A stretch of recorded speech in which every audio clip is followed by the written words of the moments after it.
हमारे साथ मोहित जुड़ा हुआ है और मोहित को मैं एक बात बताना चाहती हूँ, ये एसएससी जीडी स्टूडेंट्स का जस्टिस के लिए मैं फाइट कर रही हूँ। आपने शायद मेरा वीडियोस देखा होगा। जी। आज ये सड़कों पे उतर आ गए हैं, पिछले 4 साल से ये संघर्ष कर रहे हैं इस जॉइनिंग लेटर को लेकर। आप इसके लिए क्या कहना चाहेंगे? देखिए, इनकी इस राह में हम भी इनके साथ हैं और ये यहाँ पर देश के किसान के साथ इसलिए आए हैं क्योंकि ये दिखाना चाहते हैं कि जो मोदी सरकार कह रही है कि यहाँ पर देश में सब कुछ खुश है, तो बता दूं कि किसान नहीं, इस देश का युवा भी तंग है और इनके अलावा महिला भी असुरक्षित हैं। पूरे देश का हर एक व्यक्ति इस लड़ाई से लड़ रहा है और पूरे देश में आप ये देख लीजिए, इतने सारे बच्चे हैं। ये इनके माँ बाप ने न जाने कैसे करके इनको पढ़ाया, कितनी मेहनत करके इनको पढ़ाया, तब जाके इन्होंने एग्जाम्स क्लियर करे और उसके बाद इन्हें अब तक सिर्फ ज्वाइनिंग लेटर नहीं मिल रहा है।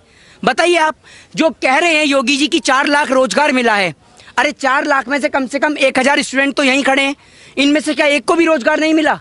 बताइए ना, वो रोजगार आपने दिया तो दिया कहाँ से है?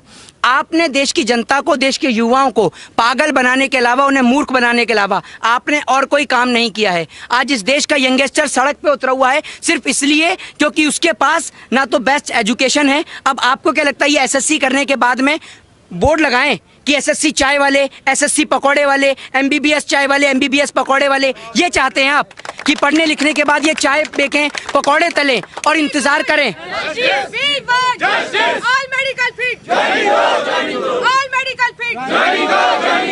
अब आप एक बात बताइए, अब क्या ये इंतजार करें कि चाय बेचते बेचते कब ये देश के प्रधानमंत्री बने? इन्हें प्रधानमंत्री नहीं बनना, इनका जो हक है, जो ये स्टडी करके आए हैं, उनका इनको जल्द से जल्द ज्वाइनिंग लेटर मिलना चाहिए क्योंकि ये देश का युवा है।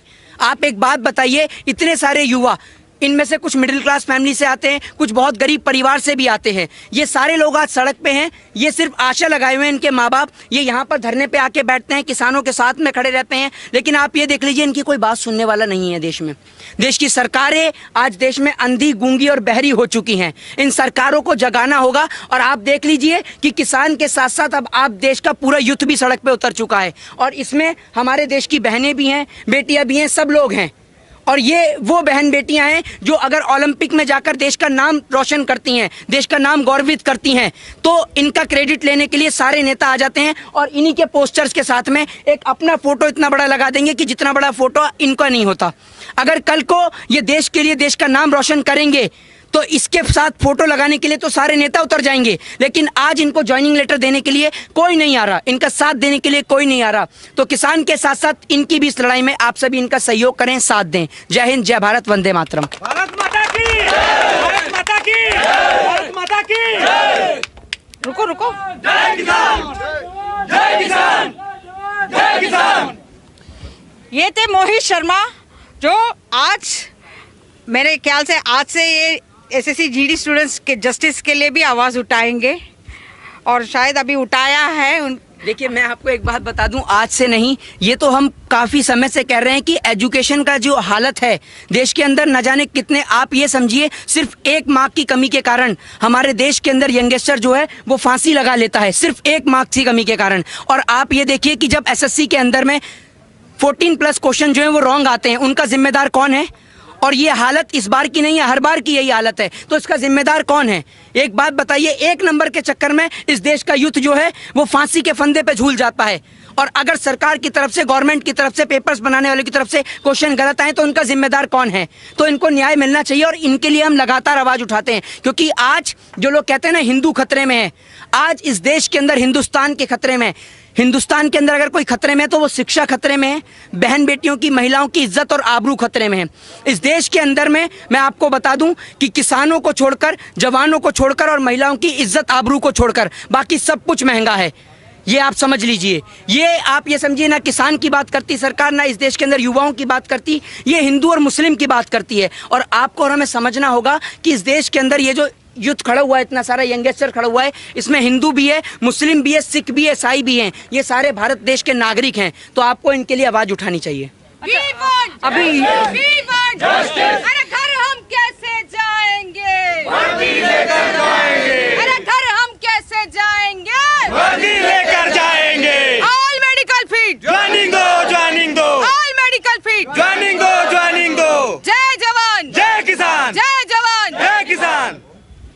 अच्छा 2022 का इलेक्शंस आ रहा है, आप क्या सोच रहे हो उसके बारे में? 2022 का इलेक्शन मेरे ख्याल से यहाँ बैठे किसानों ने और नौजवानों ने इसका पूरा आपको जवाब दे दिया है कि किसान और नौजवान जब दोनों एक साथ सड़क पे उतरते हैं ना, तो आप ये समझ लीजिए कि जिनको ये 300 प्लस का बहुमत देना जानते हैं ना, उनको कान पकड़ के सत्ता से उतारना भी जानते हैं। ये तो शुक्र मानिए कि इस देश के अंदर रिकॉल की सुविधा नहीं है, वरना नरेंद्र मोदी जैसी सरकारों को कान पकड़ के सत्ता से नीचे उतार दिया जाता अब भारत तक। माता की, भारत माता की, भारत माता की, इंकलाब जिंदाबाद, इंकलाब जिंदाबाद, इंकलाब जिंदाबाद, वर्दी दो या अर्थी दो, वर्दी दो, वर्दी दो, वर्दी दो या अर्थी दो, वर्दी दो, वर्दी दो, भारत माता की, भारत माता की, भारत माता की।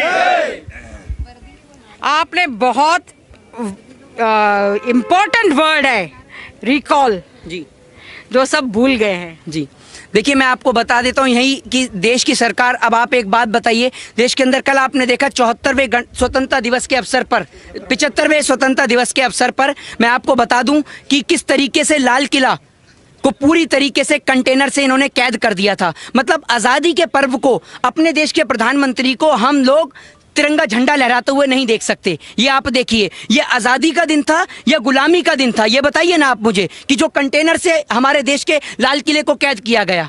बताइए ये कितना दुर्भाग्य का दिन था इस देश के लिए। और दुर्भाग्य का दिन तो हमारे देश के लिए है ही, क्योंकि नौजवान से लेकर तमाम देश के किसान परेशान हैं, और हमारे देश की महिलाओं से लेकर बहन बेटियों से लेकर पूरा देश इनसे परेशान है। तो आपको और हमें इस बात को समझना होगा, जाति धर्म की दीवारों से ऊपर उठकर इस देश के नौजवानों के लिए, इस देश के किसानों के लिए सोचना होगा।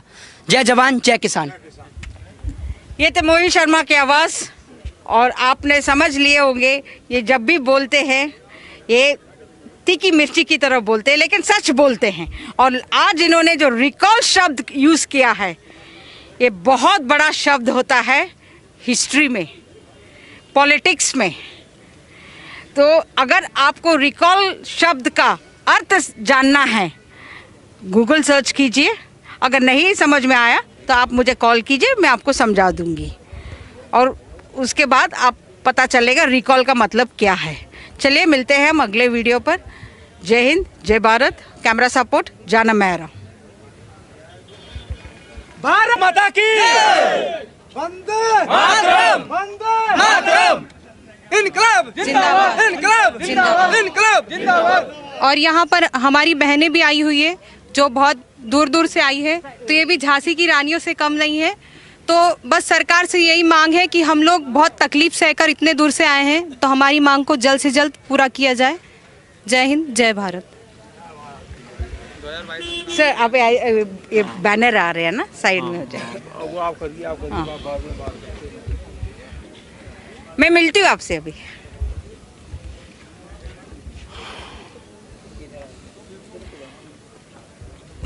रानी लक्ष्मीबाई, महाराणा प्रताप। सरकार को चुनना होगा, और सरकार को ये सोचना भी होगा कि हमारे देश के नौजवान रानी लक्ष्मीबाई है और महाराणा प्रताप है, जो मर मिटने के लिए तैयार है। मैं माननीय गृह मंत्री से रिक्वेस्ट कर रही हूँ कि आप प्लीज़ 2018 के जो कैंडिडेट्स हैं, मेडिकल फिट कैंडिडेट्स हैं, उनको जल्द से जल्द जॉइनिंग लेटर दीजिए। आपका एक हस्ताक्षर की देरी है, आप सब जानते हैं, आप सब जानते हैं। ये आप जानते हैं कि यहाँ पर बच्चे खड़े हैं, दुविधा में हैं। अनदेखा मत कीजिए। आपका एक नज़र इनके ऊपर पड़ेगी तो आप खुद पर खुद हस्ताक्षर देने के लिए तैयार हो जाएंगे। जय हिंद, जय भारत,